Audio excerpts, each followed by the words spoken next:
Philanthropy and physical prowess have been prominent facets of the British royal family for centuries, demonstrating the monarch's generosity and concern for their subjects, whilst also displaying their strength and athleticism, showing the required qualities needed to lead a country.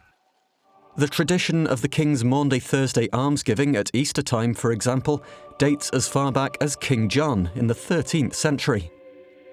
As the years passed, the sovereign's horsemanship turned from the battlefield to the sporting arena, from eventing to polo to carriage driving. Not to mention the many non-equestrian sports they stick their oar and boot into. But within the last century, it has been the royal women competing at sport's top levels, winning world and Olympic medals, or simply outperforming their husbands in fun and games. Britain's queens, princesses, duchesses and countesses have also supported tens of thousands of charities and other organisations, promoting children's well-being, mental health, anti-slavery, environmental conservation and people with disabilities, often using sport in order to do so. Here then, we take a look at the royal family's female powerhouses and their inexhaustible appetite to serve, promote, compete and win. Horses have been tightly intertwined with the lives of the royals for centuries.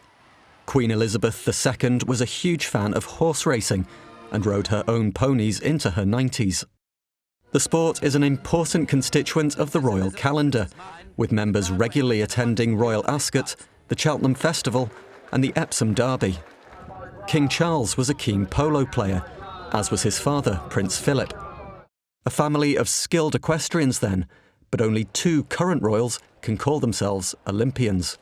The mother and daughter duo of Princess Anne and Zara Tindall. The Princess Royal married Captain Mark Phillips in 1973 and had two children together, Peter and Zara. Captain Phillips won medals in team eventing at 2 Olympic Games, gold in Munich in 1972 and silver 16 years later in Seoul. Anne was a member of Great Britain's eventing team at the 1976 Games in Montreal, which had to withdraw during the competition due to injuries to 2 of the horses. Daughter Zara suffered double Olympic disappointment during the 2000s as injuries to her horse Toy Town forced her to withdraw from the British team for the Athens and Beijing Games. But then, in London in 2012, Zara finally competed alongside her Great Britain teammates, winning a silver medal on home soil with High Kingdom. Her medal was presented to her by her mother. You know, at the end of the day, we came home with a silver medal, and if you'd asked us before that, we probably would have been well chuffed. But, you know, the goal was in sight, and, you know, it was disappointing, but, you know, we could have lost the silver as well.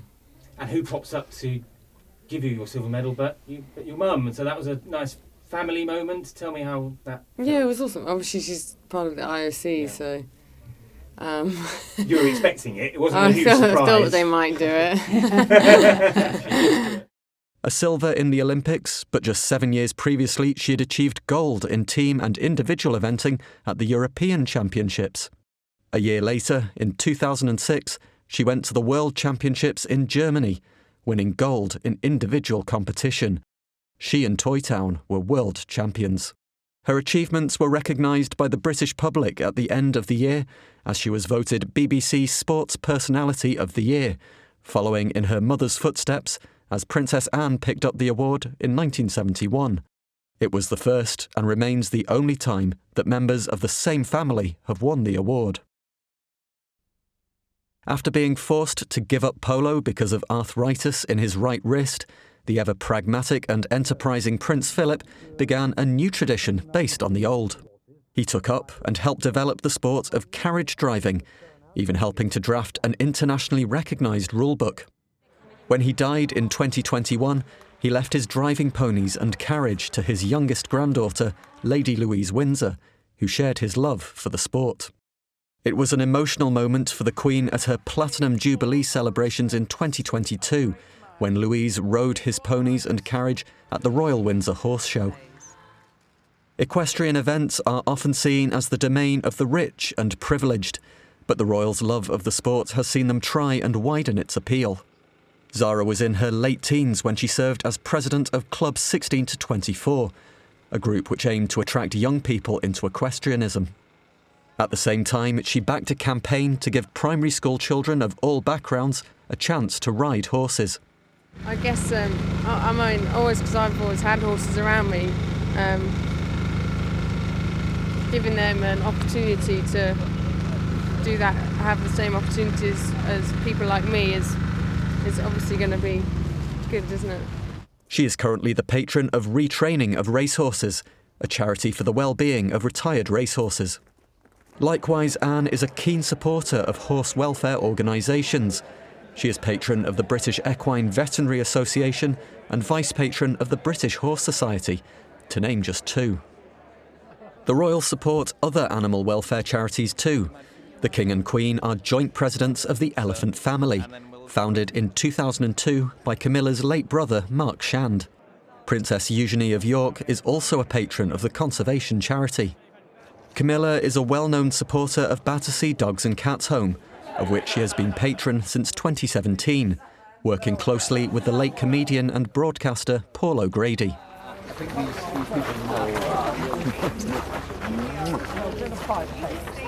We are. No, I've got a lot of things to tell you about these poor dogs. What about to see you? This is my latest addition. This is sausage. This is sausage. Sausage came from Romania. Oh, She's got a Polish chip. oh, I'm afraid I don't And speak she's, the language. To be honest, a nightmare. Oh, you're well behaved, sausage. She's okay. She's an escape artist. Oh, is she? So we've had to literally fence off an entire field for her so she can go running round. Another of the Queen Consort's commitments is to literacy, encouraging children to read and write from an early age. Sleeping softly in a gently flowing brook, but it's never, no it's never, no it's never just a book. And since 2006, Camilla has invited children with life-limiting illnesses to decorate the Christmas tree at her London residence, Clarence House. I need your help, man. Thank you. There we are.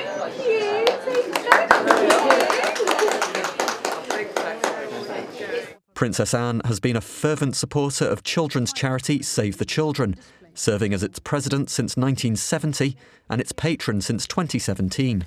I've been a born pessimist all my life, but curious enough, I don't feel that about Save the Children Fund's work, and never have done.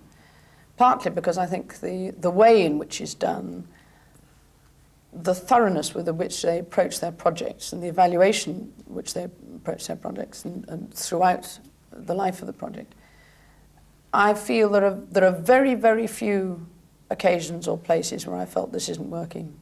Stepping down a generation to the wife and mother of the two future Kings of England, Catherine, Princess of Wales. A mother of three, Kate is passionate about the early years development of children. She launched the Royal Foundation Centre for Early Childhood in 2021 and leads the centre's Shaping Us campaign. In addition, she is patron of the Evelina London Children's Hospital, opening a new children's day surgery unit there in 2023, and of the Foundling Museum, the UK's first children's charity. Her skills as a mother are always in evidence in her many public engagements.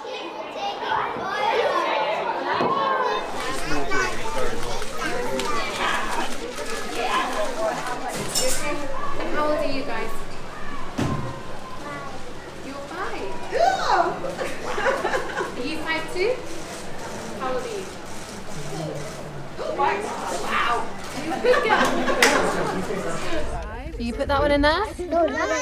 Yay! You push it really hard? Well done. Can I shake your hand? Very nice to meet you. What's this? Is this your picture? And did you draw this? Is this something that you've designed? I did it with my mum.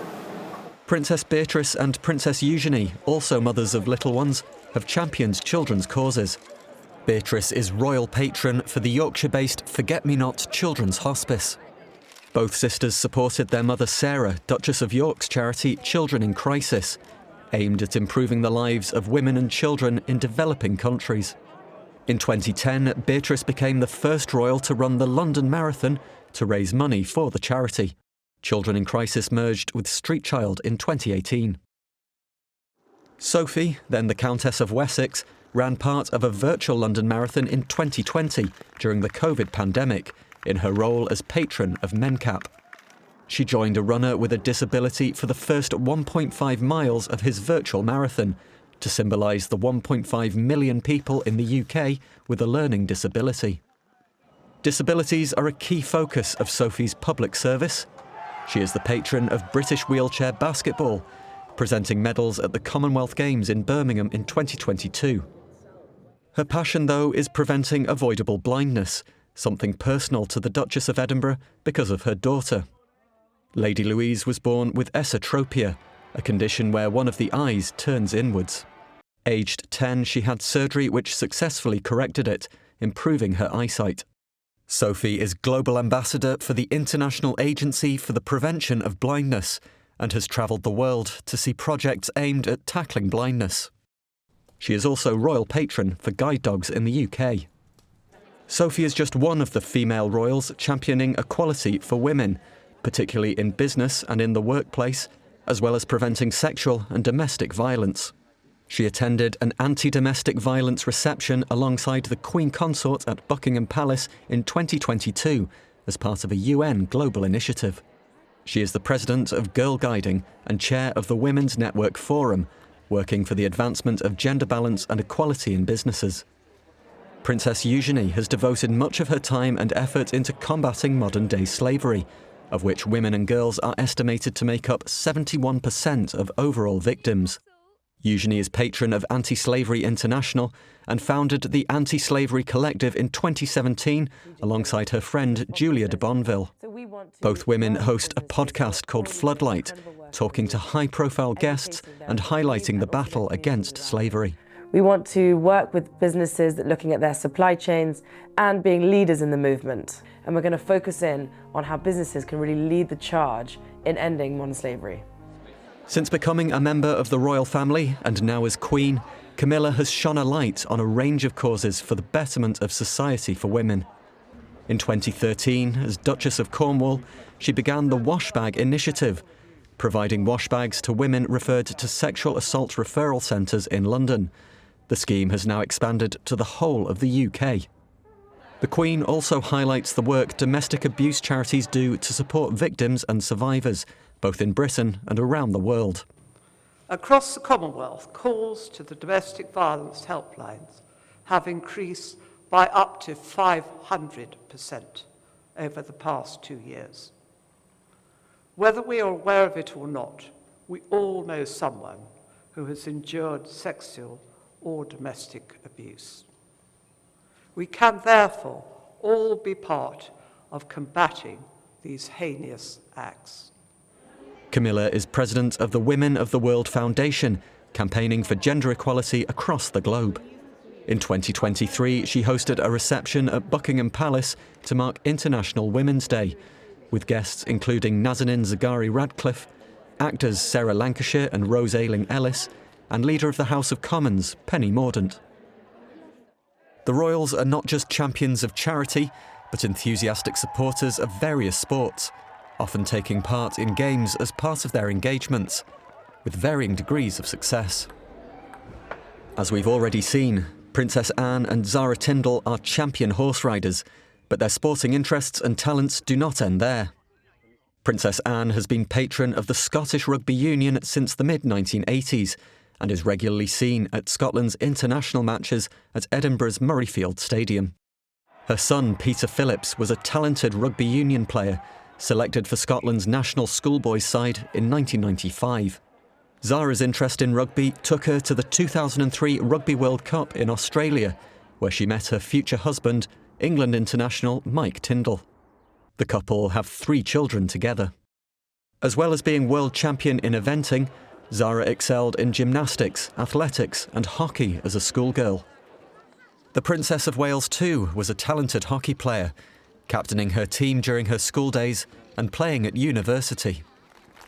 In 2012, she opened a new Astro pitch at her old school, St Andrews, and so was one of the first people to play on the new field, showing impressive skill and balance in a coat and heels.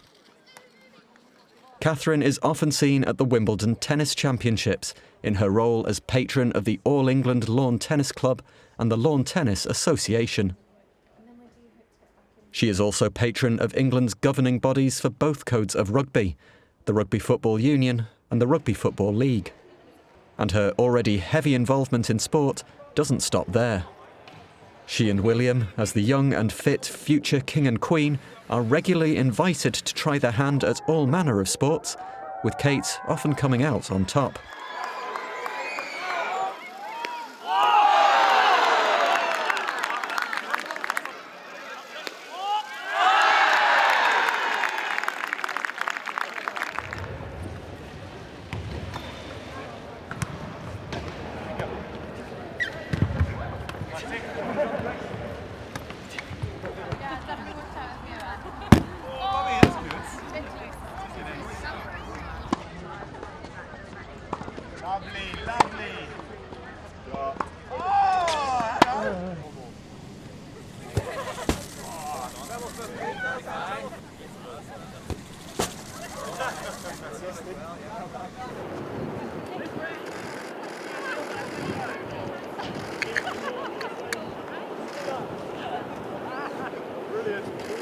William and Kate's daughter, Princess Charlotte, has said her favourite sport is gymnastics. Her father is president of the Football Association, and the pair have previously sent good luck messages to the England women's national team, the Lionesses. So go out there tomorrow and really enjoy yourselves. Good luck, Lionesses. You've done amazingly well in the competition and we're rooting for you all the way. Good luck, I hope you win. Bye. The next generation of royals are sure to inherit their parents' love of and talent for sport. Getting stuck in and getting on with it is the attitude of the royal women to both their charitable endeavours and sporting commitments. Championing causes to improve the lives of men, women, children and animals. Amplifying the voices of those who need to be heard. Leading teams and organisations off the field and putting in medal-winning performances on it. Britain's royal women have shown a tireless and irrepressible dedication to a wide-ranging and expanding number of people and groups. All in an impressive yet modest spirit of selflessness.